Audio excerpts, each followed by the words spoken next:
Hi, Rabbi Ed Farber, Rabbi Emeritus of Beth, Torah, Rock campus. Wow, what a few weeks. Kippur comes, it ends, next day is Shabbos, and then a few days later it's already Sukkot. There's a custom, a fantastic custom. Of course, the first thing we do when Yom Kippur ends is what? We eat, we break fast. That's the obvious thing that we do. However, another beautiful custom? You're supposed to go outside to your sukkah and do something to start preparing it, right? Start putting up the walls, put something on top of the roof. Because we only have 5 days between Yom Kippur and Sukkot. So let's talk about Sukkot for a few minutes, because it's really, the rabbis and the Talmud just call it Hechag, the festival. That's it, the festival.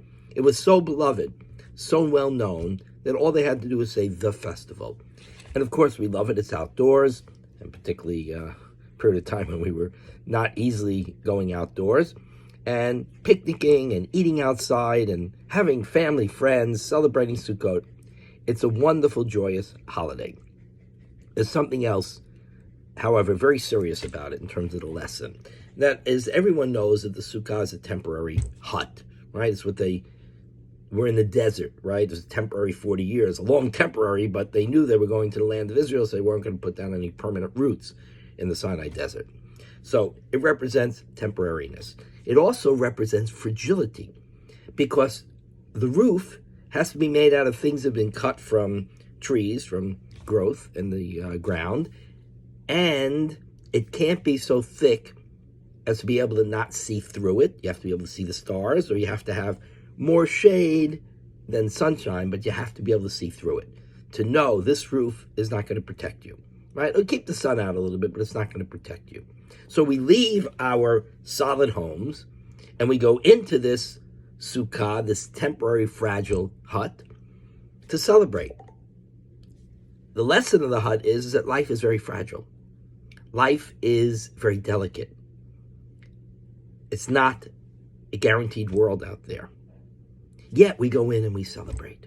We don't go in and fearful, look around, oh my God, the wind's going to blow, the sukkah is going to come down. We have a great time. That's the lesson. We've learned the lesson of fragility so many times, too many times this year, between COVID, between the disaster in Surfside, in which that whole building turned into a collapsing sukkah, took so many innocent young lives, older people, families, a disaster. And we just commemorated 9/11. So we understand the fragility of life. But the sukkah says, yes, life is fragile. Acknowledge it. Do your best to build a safe home. Do your best to build safe buildings. Do your best to keep yourself as safe as possible. But life is fragile no matter what. And what you have to do, knowing that, you still got to go in the sukkah, invite people, enjoy, celebrate, offer thanksgiving for the harvest. In the midst of this understanding that life is delicate and fragile, we still have to find ways to celebrate and have joy. That's the lesson of Sukkot. So let's have a wonderful Sukkot. Let's gather safely in our Sukkot, families that are normally together, or friends that are normally together. And let's make sure that in spite of all the difficulties we've experienced in the past year that remind us how fragile life is, that we are still going to celebrate, enjoy, offer thanksgiving, while at the same time remaining as safe as possible. Chag Sukkot Sameach, Chag Sameach. Have a wonderful, enjoyable, and freilich Sukkot. And Shabbat Shalom.